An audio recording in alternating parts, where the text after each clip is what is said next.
Two questions. Were you able to play the guitar? Did you have to relearn that like you did with speech? And also, what about your proficiency in Hebrew? Did that come back more quickly than in English? Yeah, so when it comes to guitar, I always, loved the guitar, but for me, I was busy with other things. As a kid, you had soccer, and the business. It was just like in the closet or something that I, seldom really played. But suddenly, when you have so much time in my hands, after this, then I pick it up, and I was like glued into it for hours and hours and hours. So I didn't want to just copy everything, and I wanted to do my own. So it doesn't matter. No, I'm not going to be an expert with something, but it's just this part of me, and one of the biggest champions passions with that. When it comes to the languages, it's obviously I lost the Italian and Spanish, I think everything. My Hebrew is kind of the same with English. There's no, but and people say, well, but Shai, you're kind of fine. You're not okay. You don't have a problem with. But see, the Holy Trinity, which sometimes is, is the language, speak whatever, but there's also comprehension on the auditory, which for me is the worst sometimes. So, so when I started, yes, I was like this, and as we know, the first few months, 6 months, whatever, you make, very quickly it was a very vast improvement until you get to the plateau, and then it's just like a bucket, empty one with one drop, so it's, but I think that one of the things that's important is strategically, what I'm trying anyway is to really, construct it right. I mean, I'm trying to, Suzanne tells me sometimes, so get to the point, just get to the point, and then, but that's exactly what, sometimes we talk, and it's like, whoa, right? So I'm just trying to really how to, the best I can, so, yeah. So you said there was a 7-year journey that you were on, but you improved quickly. What was the other 6 years? I'm sorry, but 6 years? You said it was maybe I misunderstood, 7-year journey that you went on since the stroke to where you are now? Is that what you said? 7 years to write the book. Yeah, for the book. 7 years to write the book. I misunderstood. Yeah, but the book, well, so part of it was the first years when I said I was in a fog, how horrible it was the next few years. I mean, where are we right now? I'm almost 11 years since with my stroke, right? So the first three years or so, I wasn't really even thinking about the book. I was really in bad shape, like mentally, whatever. But then I have I said to myself, I have to write something for my kids, maybe. If something happens to me, whatever, at least for them to know about me. So I started writing, and then it was just like when I kind of see the light in a way, when the face says, whoa, whack, it's like, whoa, it's like, I actually, and then everything I told you about, and I started to then so the last 7 years, I said, okay, now we can start, but it's so excruciating, So the journey was for me, if you get to the last, what is my goal was, I'm going to publish this book, because for me, it's a business card or something. Go in there, say, hi, can I talk about aphasia? You know, can I get some more awareness with it? So, but the first years, it's, I mean, if I, you know, my book was like this, and then, you know, get some side, this is not, you know, but even for me, I can watch movies, for example, and books are the same kind of thing. If you give me a book and I see that, let's say if I understand it, let's say I turn the page, whatever, I need a coffee, go back, say, okay, where was I? What is it now exactly? And so imagine if you write, how can you bring a story that the flow kind of makes sense? You know, so it's really hard, and I think, and then I have my, not business, but yes, I need 5 hours of guitar, and then I need, you know, Coke or something like that. So if I take the time a little bit, because the more you write, you know, then it gets worse. So the best would be like, give me 20 minutes and see you later. I mean, the problem is I look at the next day, it's like, what did I write? You know, so that's why, and then COVID hit, and you know, again, the half full glass of the was that, okay, now write, because you're not going anywhere, you know, and you know, so the journey is ongoing, you know, but at least you know where you're going with this. So I'm just fortunate to be here. In fact, I'm here and inviting you to do it. I did it. So Is your journey, knowing now that you speak to other folks who have the same, is it typical of other folks who had this aphasia in terms of the significant success you've had? Is it something like self-motivation? I'm making up words. I mean, I don't know. Is it typical, or do you believe it's something inside a person has to be there in order for to maximize that? I'm not sure I even understand my question, but you understand. and you got me to, and you asked me to No, but I know that, I don't know that, I see a lot of people, how they do the same. Yeah. They try. I'm sure that the people that they do, I can see how wonderful to, first of all, to be part of the community. You know, I have people here, Mark over here, my good friend. You know, it's, to me, it's people that I look up to and to see how they can reach out to people with, sometimes without too much words, you know, sometimes it's through, you know, could be from poetry, trying to do it. So, you know, everybody is doing, hopefully, being part of a community, but the thing about it is, and I'm a little bit of a, you know, sometimes I don't want to be just in a small community and that's it. This is us. You know, so I called it like in the book a little bit. It's almost like a gated community. And I said, yes, the gates are open if you just come out and bring it out. So you have the community, and I want to, and I'm here because I want to, for you to know about it, not just keep in our small community. We have fantastic people that we have, you know. So that's kind of the idea. Sometimes we have some links that people can see what it is, but you know. So yeah, that's, people have different ways. I can't write poetry. I mean, I tried. I look at it and say, my God, you guys are so awesome. You're so good. I'm, you know, I wish I could do the same. You know, but you know, but it's there. All of us have different types of aphasia, of the character, but also bring something. We bring things. You know, we bring things that enriches our life so much. They do it.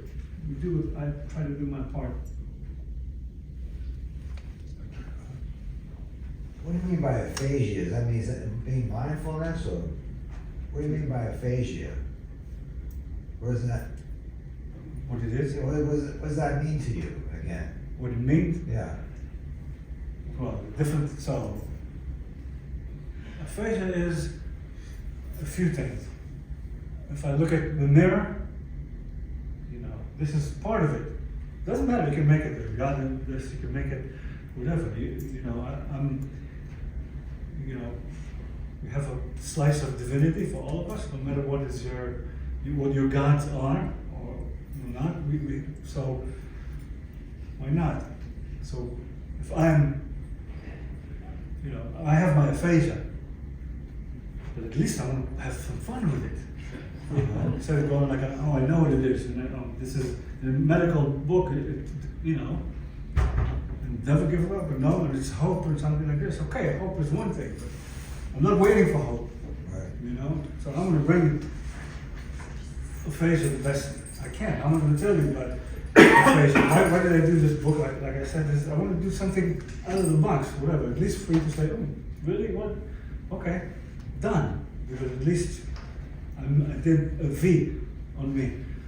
You know, so the mirror is me. But who am I? I am an aphasia. I am an aphasia. Period.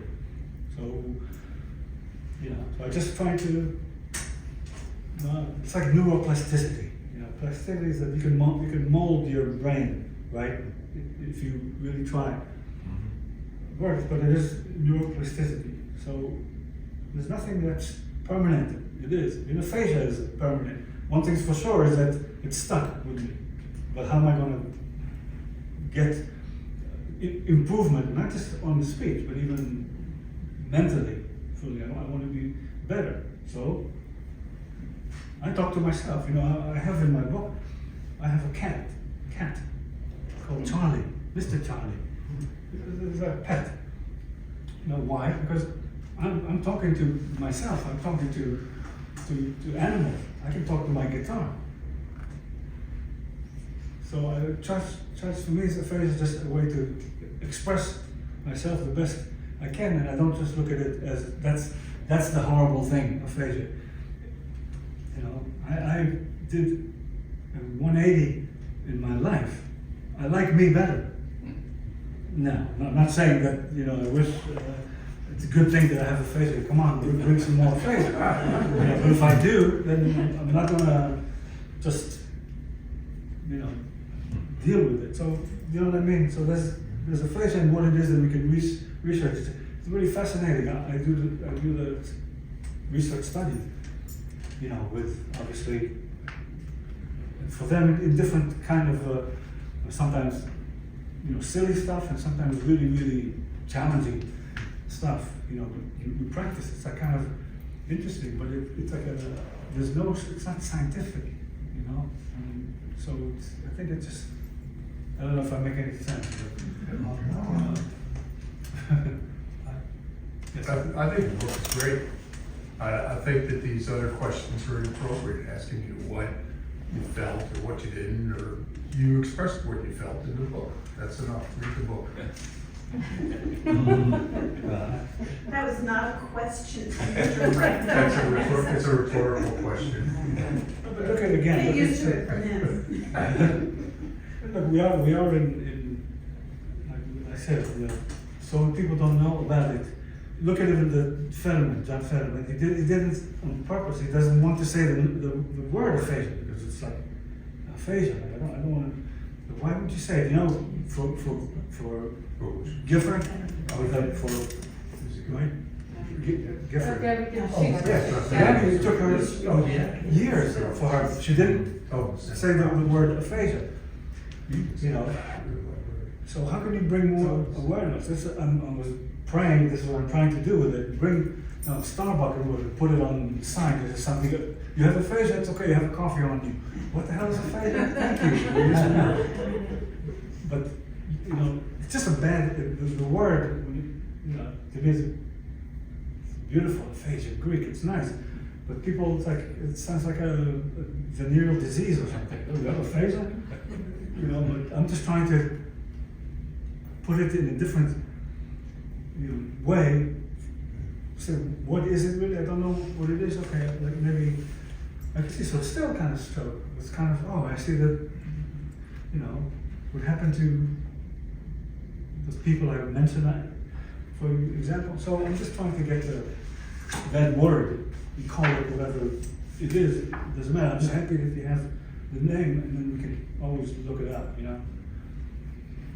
How did your background in philosophy inform your journey here? Was there a specific, a specific philosophy that you follow that resonated with you, that informed you more after the stroke than before? You said you were interested in philosophy. I'm just Oh, yeah. thinking like, you know. Yeah, I was. Philosophy was always, I think part of it was, ethics and logic for me. But I brought philosophy into my business world. You know, I was the boss for many years. I didn't study, business stuff. I mean, gradually it was very quick. I was customer service, and then a year later I was manager. But I'm learning the best I can. But most important for me was teaching people. Period. You know, if you can build an organization right, well, how do you do it? Well, part of the things, my building blocks for me, my foundation when it becomes philosophy is perfect example.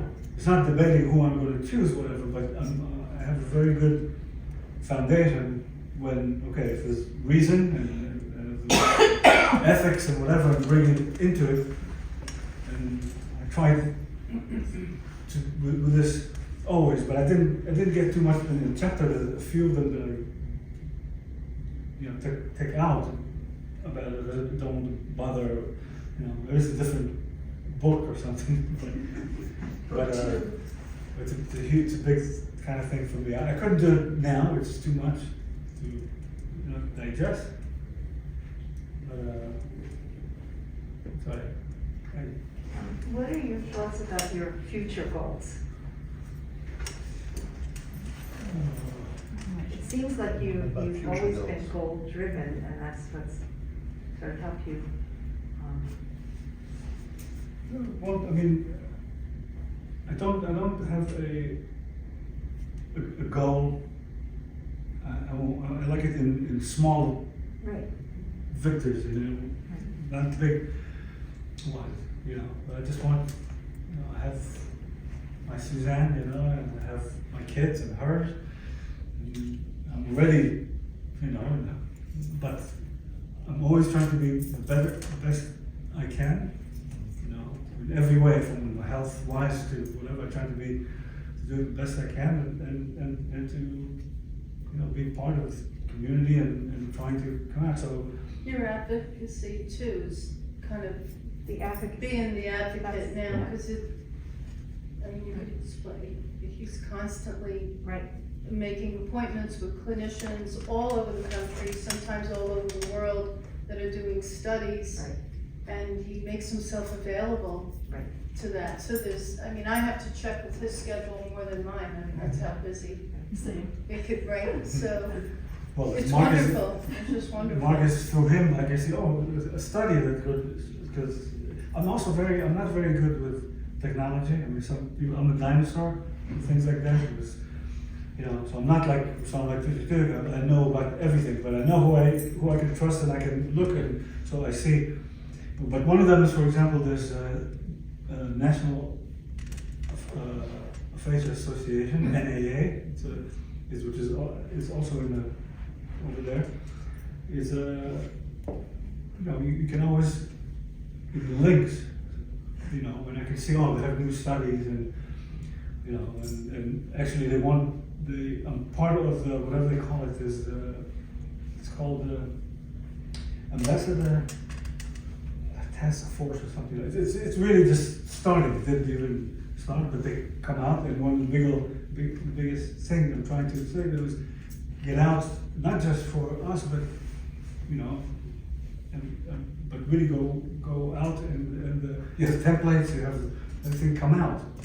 Not just for us, but also for others. So I'm lucky in a way that I can do it. So I'm here for you. That's the best that I can, you know. And we'll see how it goes. I mean, you know, we'll see. There's always, if it doesn't work, or this, I'm fine. I've got other things, you know. I'm really happy, you know. Yeah, I just want to say thank you for writing your book. I also want to say thank you to be a friend.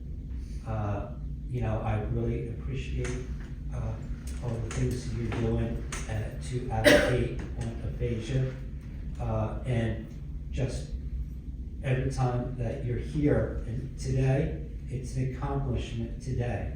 So, you know, you should be proud of what you're doing today and talking about, you know, just telling people that, you know, what aphasia is. It's something that it's just not saying the words, but it's actually trying to process what we're saying. So I know that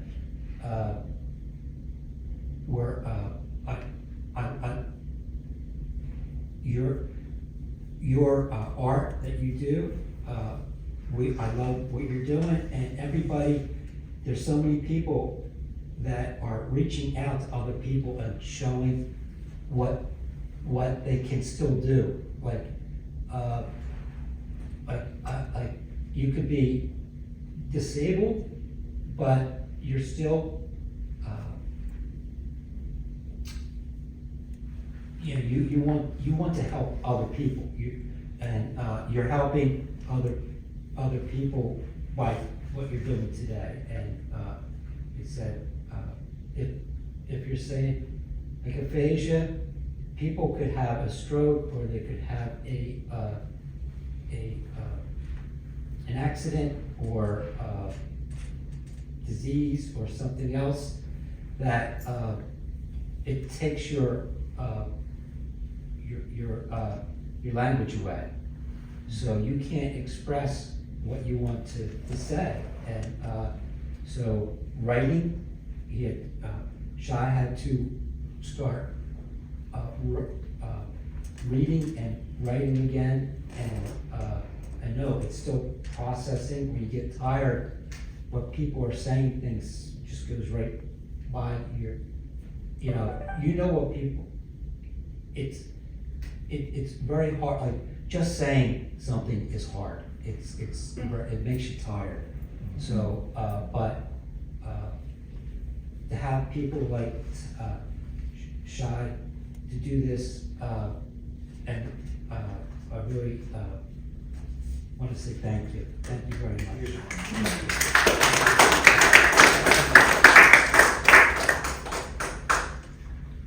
Any other questions? Can you talk a little about stroke? Is that random, the fact that you had a stroke during surgery, or in general? Yeah, so my stroke was aneurysm or ischemic stroke. So, you know, I was, put it this way, physically I'm fine. You know, the aphasia that hit me was it, but, you know, I always asked before, I remember, I asked different doctors, why did it happen? Why did it happen? But there's nothing that you can pinpoint and say it's because of that. At first I thought it was because maybe the drug, when you get sedated and you're on a procedure or something, but it's not, you know, don't say, oh, that's the one. It is what it is. You do the tests and whatever, but it's not that. The interesting is, to me, still, I'll never know, is the time window of when I get out for the sedation and wake up, you know, let's say 2 hours. I don't know what the time was, but not more than 2 hours, maybe 3, but not more than that. So kind of interesting. Well, if it was early, let's say, first of all, they couldn't tell because the monitor is for the cardiologist. They're looking to fix your ablation. They look at how the heart is doing. Look at the brain.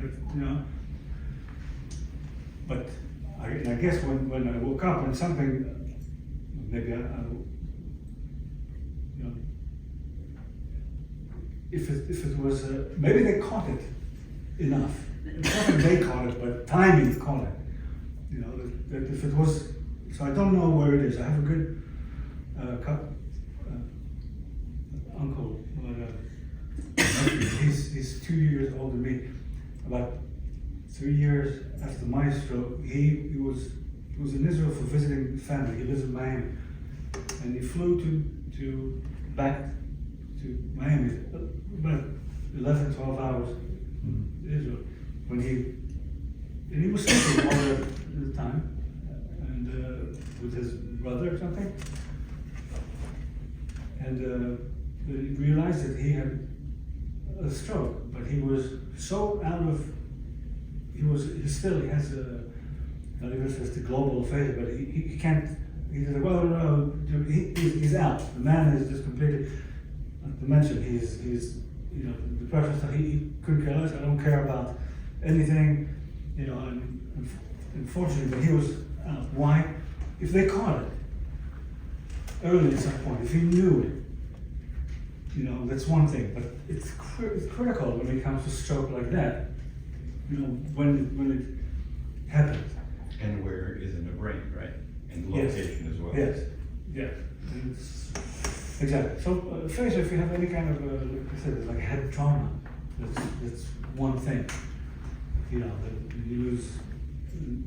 That's one of it. For me, it was just a bubble burst kind of thing, and. You really are. Maybe you should sit down. Yeah. You had no other, like in the beginning, when you first had the stroke, you had no other effects from it, just the aphasia? Or like, did you have to learn to walk and all that? No. Nothing, No. just the I aphasia? was, right. No vision cut or anything? Yeah, this is the thing for me. I said, okay, I'm fine. Okay, and the last few years, actually, I flew a year later for conference, and I said I want to be back. I have to be back. I said, no, come on, I have to do it. But it was I didn't know. I thought that I was okay, kind of. I knew the aphasia, and I know that I was really in the fog. But so no, there was no physical. I was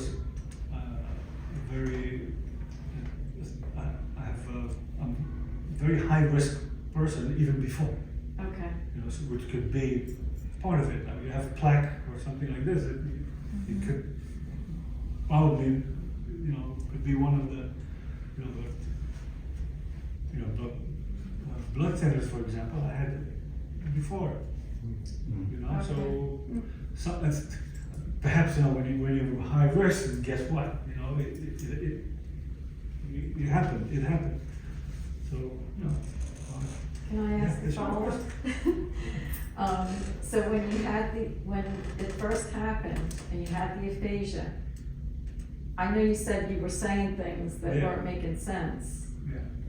but you were saying things?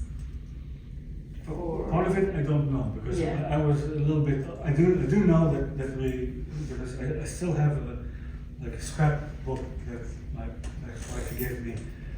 So I know that when she write it to for, I don't know if it was for even doctor, like little things that, so like this practice that we did. So obviously I was really completely like in fog in a way.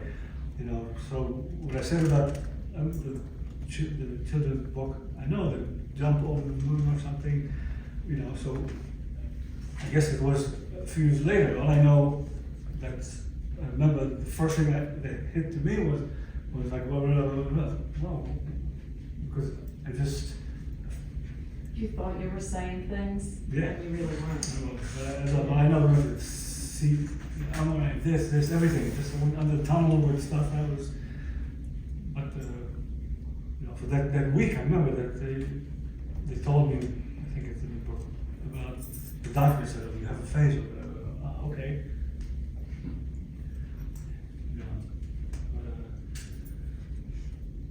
but it was very fast when it comes to the speech, and then it stopped, you know. Yeah. How long did this stop for, when it plateaued? It usually takes 6 months or so. If you get more than 6 months or something like that, then you're, because, you know, so usually it's, but it happens a few months after. Well, I know that, for example, when you go to research studies, and you give you know, online or whatever, they give like the form, they give a description of what it is, and they say one of the things that they need from you are your age and whatever. They said, your stroke was at least after 1 year after your stroke, meaning, you know, yeah, so many shades of, you know, of it. But it's fascinating to me. I see things like I said about, you know, with Mark. I know people who are just like, they're like, speak on like, man, you're so good with that. And he said, oh, but I can't read. You know, so it's just a, Everyone's different. yeah. Yeah. You speak well now. Yeah. You take your time, which is good. Yeah. That's great. I go to the You must have JCC. had a good speech therapist, huh? I do. Well, I do. It's a part of the group again. So Right. it's not, you know, I did it. It's a good. Good for you. Oh, it's good because it's part of the community, and you can also, you know, the different, you know, severity or something you would do together and, you know, share, and it's really cool, you know. And again, the pathologists are really someone who are really like out of this world, like good. I mean, you know, there's a human touch when it comes to things, and not just the, you know, medical stuff. And, so yeah, it's kind of, Good for you. yeah. And try, but I see you good at the JCC. It's nice. You work out a lot, you work out a lot, right? I do all the time. I do because, you know, I have my. First of all, I like it, but it's more like, for me, it's almost like a, you know, it's like I have to. I have to. You got away, you got it, yeah. I have to. I wanted to mention that Shai's book is back here and that you are signing them if people would like to purchase them, is that right? Yes, I do. Yeah. Are you gonna play some more for us? No, no. I can always play, but But I wanted to Oh, thank you rusty. so much for being with us tonight. It truly was really informative and personal and enlightening. Thank you so much. thank you.